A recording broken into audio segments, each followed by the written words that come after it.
अस्सलाम वालेकुम dear viewers, मैं हूं Waheed Wazir. Welcome to my YouTube channel. उम्मीद है आप सब खैरियत से होंगे। तो इससे पहले एक वीडियो में मैं फैमिली पेपेलियोनेसी डिस्कस कर चुका हूं। तो इस वीडियो में हम डिस्कस करने वाले हैं economic importance of family पेपेलियोनेसी।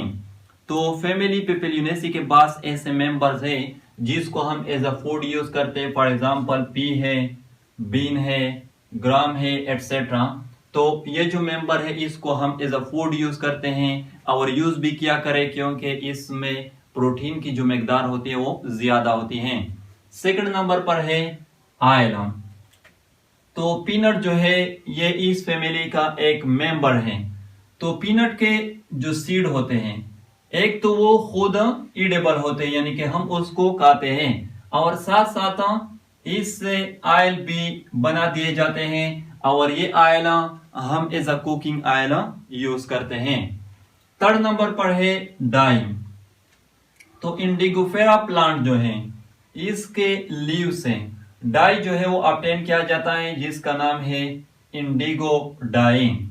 Indigo die जो है ये ब्लू कलर का होता है। इसको फैब्रिक इंडस्ट्री में एज अ कलरेंट यूज किया जाता है। स्पेशली जो ब्लू जीन्स होते हैं उसमें इंडिगो डाई को एज अ कलरेंट यूज किया जाता है। फोर्थ नंबर पर है मेडिसिनल प्लांट्स। तो फैमिली पेपेलियोनेसी के पास ऐसे मेंबर्स हैं जो as a medicinal plant use किए जाते हैं यानी जिसकी मेडिसिनल वैल्यू होती है। फॉर एग्जांपल ग्लिसराइजा ग्लेब्रा, इसके रूट से स्वीट केमिकल ऑब्टेन किया जाता है जिसका नाम है ग्लिसराइजिन। ग्लिसराइजिन जो है इसको फूड में as a natural sweetener use किया जाता है और ग्लिसराइजिन के anti inflammatory, anti ulcer, anti allergic, anti diabetic और एंटी ट्यूमर एक्टिविटीज होते हैं। इस तरह ये जो क्लिटोरिया टर्नेटी है इसके रूट से पाउडर जो है वो ऑब्टेन किए जाते हैं और ये जो पाउडर है इसको यूज किए जाते हैं अगेंस्ट स्नेक बाइट। यानी अगर स्नेक किसी को काट लेता है, किसी को बाइट कर लेता है, तो फिर वो क्या कर लेता है, वो इस पाउडर को मिक्स कर लेता है मिल्क में और उस मिल्क को पी लेता है।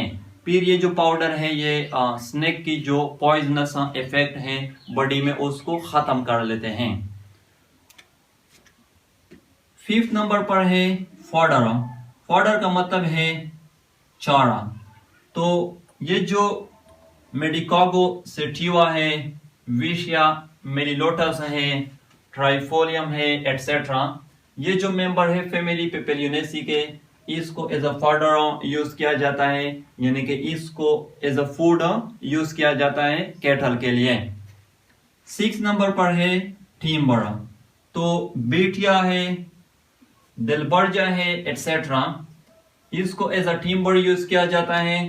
इसके जो स्टेम होते हैं या जो ब्रांच होते हैं वो हार्ड होते हैं, सॉफ्ट होते हैं, तो फिर इससे फर्नीचर एंड चेयर वगैरह जो वो बना दिए जाते हैं।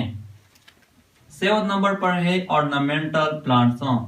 तो ये जो लेटर्स है, लोपिनस है, क्लिटोरिया है, बीटिया है, एटसेट्रा, ये जो मेंबर है फैमिली पेपेलियोनेसी के, ये अट्रैक्टिव होते हैं, ब्यूटीफुल होते हैं। तो फिर लोग क्या करते हैं, वो इस प्लांट को अपने गार्डन वगैरह में कल्टीवेट करते एज एन ऑर्नामेंटल प्लांट। तो ये थे इकोनॉमिक इंपॉर्टेंस ऑफ फैमिली पेपेलियोनेसी। अगर वीडियो अच्छी लगी हो तो लाइक भी करें, कमेंट भी करें। अगर अभी तक चैनल को सब्सक्राइब नहीं किया है तो चैनल को भी सब्सक्राइब करें। थैंक यू एंड खुदा हाफिज।